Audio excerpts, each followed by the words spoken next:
Right, so here we go. Good morning again, everybody. Right, first question for you. How many books are there in the Bible? 66. Perfect. Shout it out loud, James. 66. 66. Out of them 66 books in the Bible, there is one book that stands out as being different. Does anybody know what book it is? Ruth. Esther. Revelations. Esther. Does anybody know why it's Esther? Doesn't mention God. Precisely. Does not mention God. And the second question has already been answered, was going to be, it's only one of two books in the Bible that are named after women. And what was the other one? Well, we already had that one, Ruth. But yes, Esther.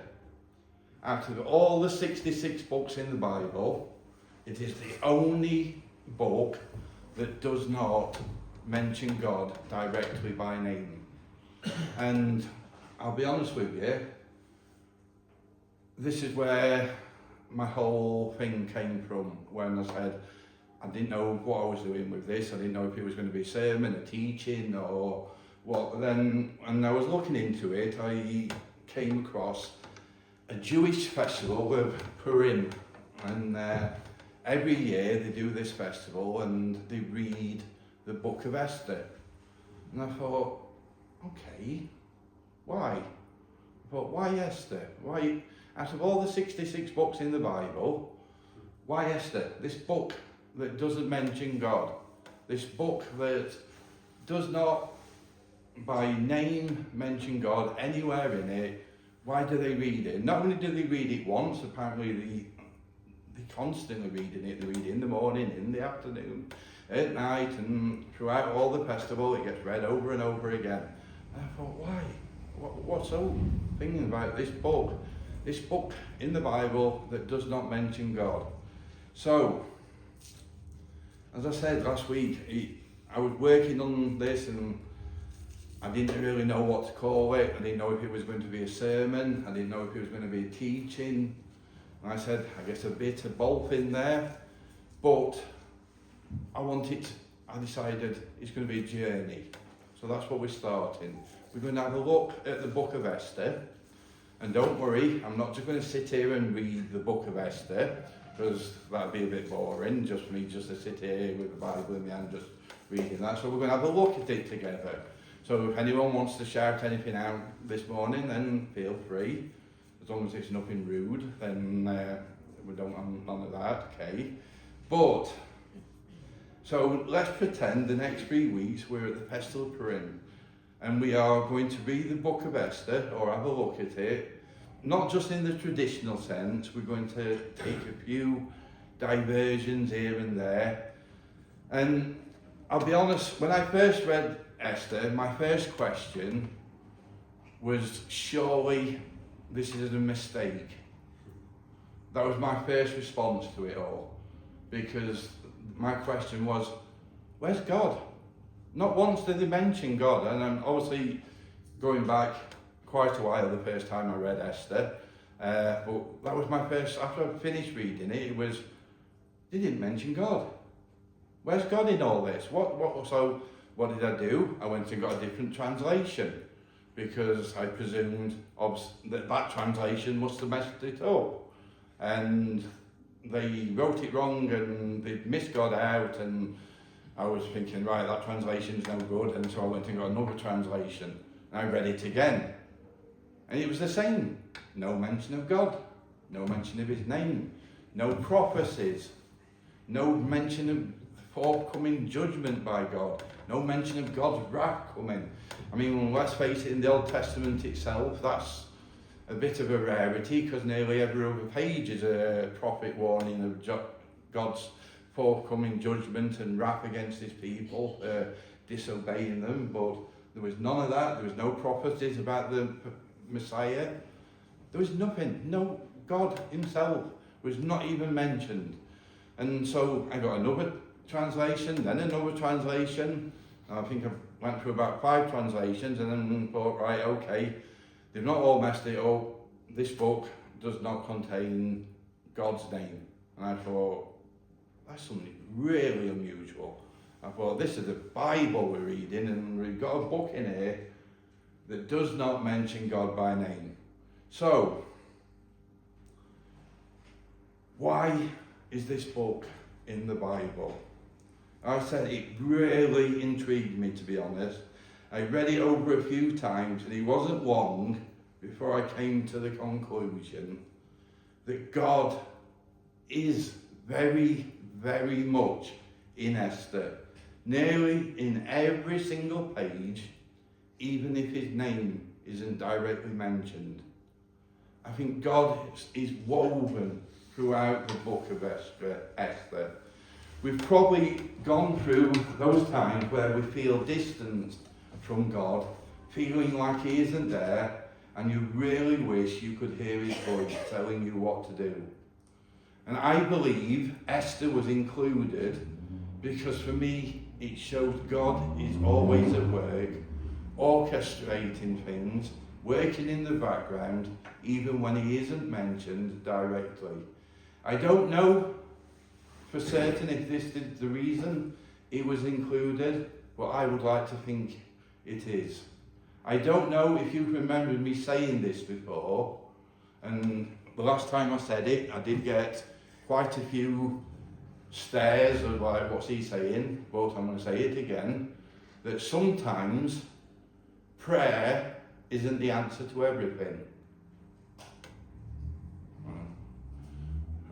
Only a couple of few stares then, so not as bad as last time. Sometimes prayer isn't the answer to everything.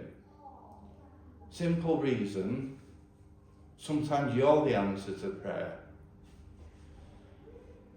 As Mordecai asked Esther in Esther 4:14, and who knows but that you have come to your royal position for such a time as this.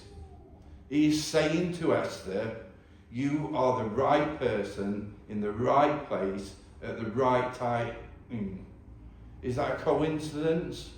Or maybe it was a moment orchestrated by God. There's moments in our lives when we will see something. We'll see somebody in distress. We'll see a wrong happening.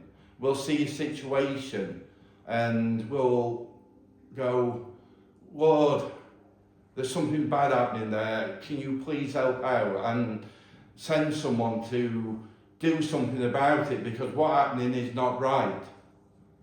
Well, the Lord's already sent someone. That's why you're there. You're the answer to somebody else's prayer. So sometimes prayer is not the answer, you're just postponing things. You are placed in situations in your lives for the right time, just like Esther was. You can be put into the right place at the right time for a moment such as that, whatever that situation is.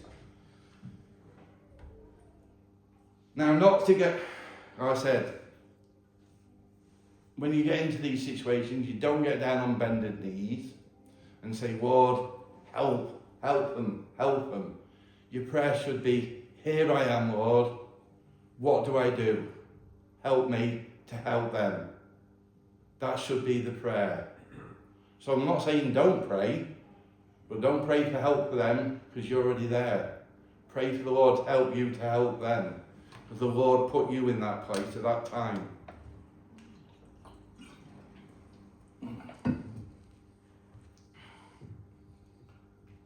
I also believe that every word, every book in the Bible is God-breathed. He is the ultimate author, and that includes the Book of Esther. So there you go, all you scholars and philosophers, problem solved, no more debating needed. You just need to have some faith. Esther wouldn't be in the Bible if God didn't want it in the Bible. That is the plain and simple truth. He's the one. I know people say, oh, man debated and men did this and men that. But no, God's in charge, and it would not be in the Bible if God did not want it in the Bible. And it's in there for a reason. So, I believe God wanted this book in the Old Testament as a lesson to us to show that he's always there, always working and putting things into place for the best, even when we don't see him. The Book of Esther is a unique, gripping tale of courage and deliverance, where God's name is never mentioned, yet his fingerprints are unmistakable. In a world where evil plots threaten his people, Esther's story teaches us to trust the unseen hand of providence. The Book of Esther opens with a royal scene of the Persian Empire during the reign of King Xerxes, who ruled from his place in Susa. Esther 1:1. This is what happened during the time of Xerxes. The Xerxes who ruled over 127 provinces, stretching from India to Kush. This story's context is about wealth, power, and the intricate workings of the Persian court. The year is 483 AD. King Xerxes' kingdom stretched the entire Middle East, 127 provinces. So not a small province by any means. Not a small kingdom by any means. And Xerxes, he ruled it all. In his third year, at the height of his power, King Xerxes decided to display his vast wealth and the glory of his majesty. He hosted a grand feast for all his nobles, officials, military leaders of Persia and Midian, princes and the nobles of provinces. This celebration lasted an astonishing 180 days. Now, back in the day, I've been to some parties that went on for some time, but 180 days, no, that would have been too much for me. I would have been out of there. But Esther 1:4, Esther 1:4, for 480 days he displayed the vast wealth of his kingdom and the splendour and glory of his majesty. Kingdom, splendour, glory, majesty. These are words that we usually associate with God. But this is a pagan empire, and there's been no mention of God so far. But here we are in a pagan place, talking about the king in the same way we would normally talk about God. His kingdom, splendour, glory, majesty. So what is going on, and why are we here? It's a legitimate question at this point. And where is God? There's not many stories that God's not mentioned in the first couple of opening chapters, first couple of opening lines, that God is not somewhere to be found. But still, no God. Following this year and a half spectacle, a half-a-year party, that is some extravagance. And also, it's some ego. This party wasn't enough for King Xerxes. He then held a second banquet lasting 7 days in the enclosed garden of the palace, open to all the people from Susa, great and small alike. Was he being generous, opening this celebration to the small? Or had he run out of people to show off in front of? Had he thought to himself, right, we've been doing this 180 days. I've shown off my splendour. I've shown off my grandeur. All the nobles, everybody's seen it. Well, then someone in his head, he went, yeah, but the small people, they've not seen it. So, yeah, we'll have them in for 7 days. It's a new audience, someone else who I can show off in front of. Because let's face it, this is what this 180-day party were for. It was to show off, nothing else, to show off his grandeur, to show off how amazing he was. In Esther 1:6, The garden had hangings of white and blue linen, fastened with cords of white linen, purple material, to silver rings on marble pillars. There were couches of gold and silver on a mosaic pavement, marble, mother of pearl, and other costly stones. Drinks were served in golden goblets, each different from the other, and there was no restriction on the king's generosity. So basically very posh. No other way, simple way to put it, very posh. And it was, like I said, it was to show off his kingdom. Each cup that he had was a unique piece of art. There was no nipping to Asda's and buying a set of tumblers or anything like that for £4. Each drink, each cup, its own individual work of art. That is just showing off grandeur. And I'll be honest with you, I wouldn't really want to lie on a couch that's made of silver or gold. Doesn't sound very comfortable to me, but he had them, again, showing off. That's as far as I can see. At the same time, Queen Vashti gave a banquet for the woman in the royal place of King Xerxes. And that was in Esther 1:19. Vashti's own feast, though it is less described than the king's banquet, it indicated her position and influence within the royal household. On the 7th day of the feast, when King Xerxes was in high spirits from wine, he commanded the 7 eunuchs who served him to bring Vashti before him wearing her royal crown, in order to display her beauty to the people and nobles, for she was lovely to look at.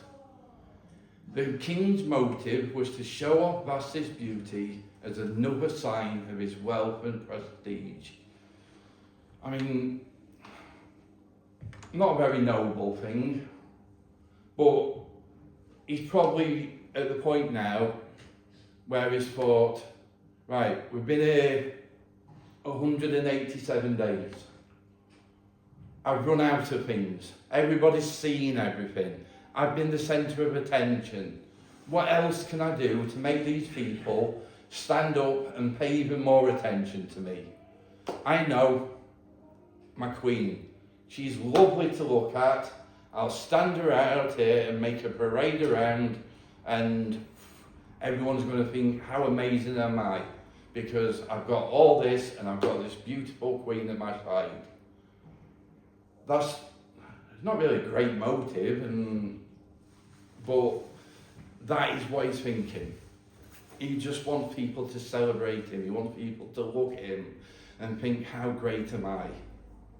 However, Queen Vashti refused to come as the king commanded via his eunuchs. Esther 1:12. But when the attendants delivered the king's command, Queen Vashti refused to come. Then the king became furious and burned with anger. Vashti's refusal created a crisis in the palace, underestimating Xerxes' authority and embarrassing him before his guests. He was left humiliated and angry because she refused to turn up. He'd just thrown this huge party, spent a fortune on it, for one simple reason, as I said, so everybody could look at his splendour, look at his majesty. And after 187 days, all the people would have forgotten about that. All the people are just going to remember that Queen Vashti refused to come when the king called her. So everything that he's done has gone out the window. And he now is absolutely fuming.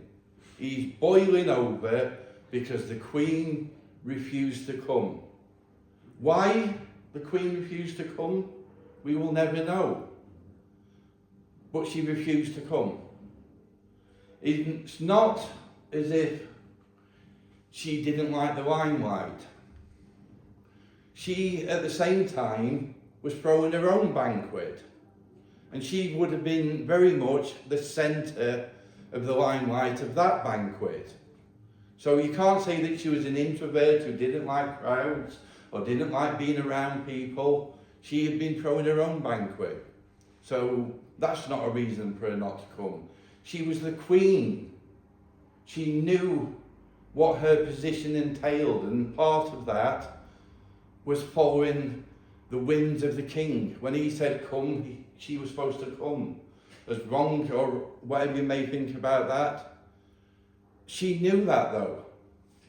But at that moment in time, for whatever reason, Queen Vashti said, no, I'm not coming. And we don't know why. It's never explained why she didn't come. But was that God at that moment hardening Queen Vashti's heart? Because if she'd said yes, Esther's story would have been completely different.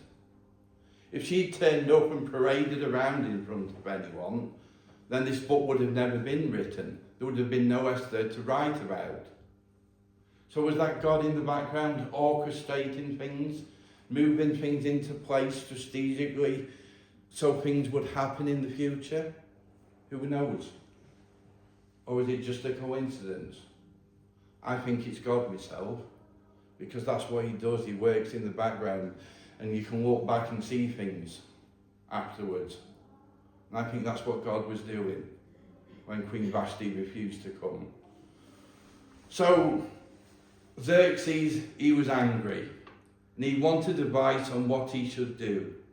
He'd just thrown this huge party, and as I said, all the people are going to remember is the queen didn't obey the king. He ruled 127 provinces, but he can't get his queen to obey him. And everybody at this incredible banquet would have seen it or heard about it. So basically, the king has woman issues.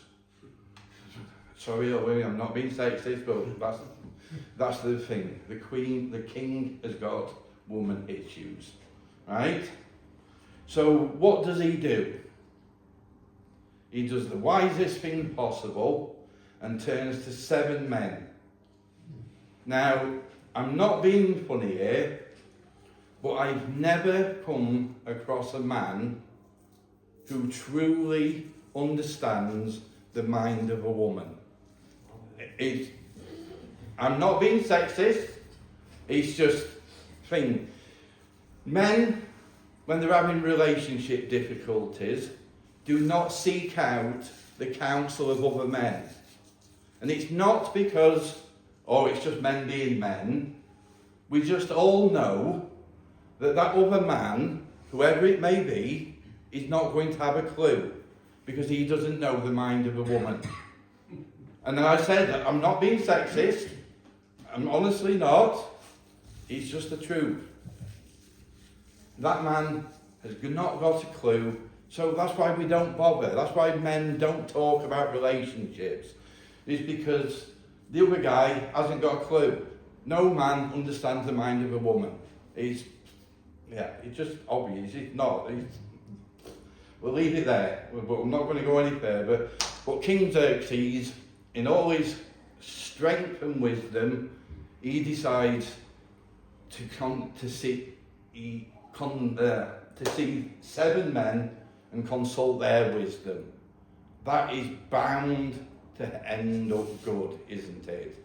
That's sarcasm, by the way. He's heading down a bad path here, but he can't see it. So, what does the king do? He turns to his trusted advisors, all 7 of them, old men. It's not going to work. So, Chief Advisor Memucan presented the concern that Vashti's behaviour would set a dangerous precedent. He told the king that if the queen didn't obey the king, it wouldn't be long before the wives would be doing the same with their husbands throughout his kingdom. Now, one, I think that's terrible advice. Not all the marriages across his kingdom are going to be set up the same as the king and the queen's. There are going to be marriages that are based on love, truth and respect, as they should be. So, Memucan recommends that a royal decree be issued saying because of her disobedience, Vashti would no longer be the queen. Furthermore, it would declare through the empire, Esther 1:22, that every man should be the ruler over his own household. Now, I know I'm the ruler over my household because Claire told me so. Okay? So, that's the best that they can come up with. Get rid of the problem. Get rid of the queen. And no talk to her. No see why she didn't want to come out. No communication. Just get rid of her. And on top of that, we're going to make a decree that every man is in charge of his own household. It just gets better and better, doesn't it? I mean, I know women outnumber the men here this morning, so I know I've got to be careful, but yeah, this advice that the king is getting is just not good. But he goes ahead with it. King Xerxes and his nobles agrees with this advice. He issues the royal decree, sending letters to all the providence in the script of the language of each people. Vashti was dethroned and the search for a new queen began, setting the stage for Esther's rise to prominence. The opening chapter of Esther is pivotal. It not only reveals the grandeur and politics of the Persian court, but also introduces the tension that makes way for Esther's story of courage and providence. Queen Vashti's refusal to submit to a command led to her removal and changed the course of history for herself and for the Jews in Persia. Why would Queen Vashti do what she did? We will never know. She knew she was the queen, and one of those responsibilities was submitting to the will of the king. But she didn't, and history was changed.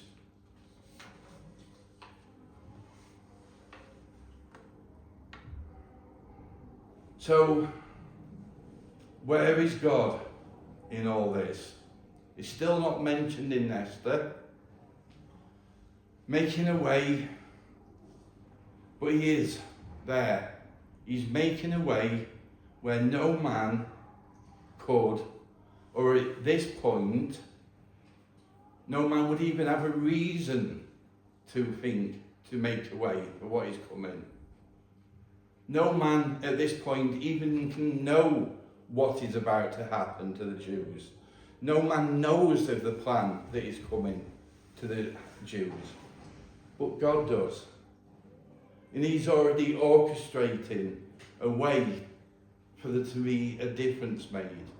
He's already pulling the strings in the background. He's removed Vashti, putting Esther into place. Esther, an orphan Jewish girl, becomes queen of Persia. A seemingly random twist of fate, yet her position sets the stage for salvation, like Joseph in Egypt. Genesis 50:20. You intended to harm me, but God intended it for good, to accomplish what is now being done, and saving of many lives. God placed us, Esther, and gives her favour with the king, again like Joseph in Egypt. This was no coincidence. It was God at work. Esther 2:17. Now the king was attracted to Esther more than any of the other women. She had won his favour and approval more than any of the other virgins.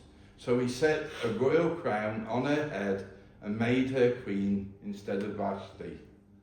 This was not an accident, but a divine appointment. God often positions us in places of influence for his purposes, even when his name goes unspoken. The king himself was more interested in Esther's beauty than herself.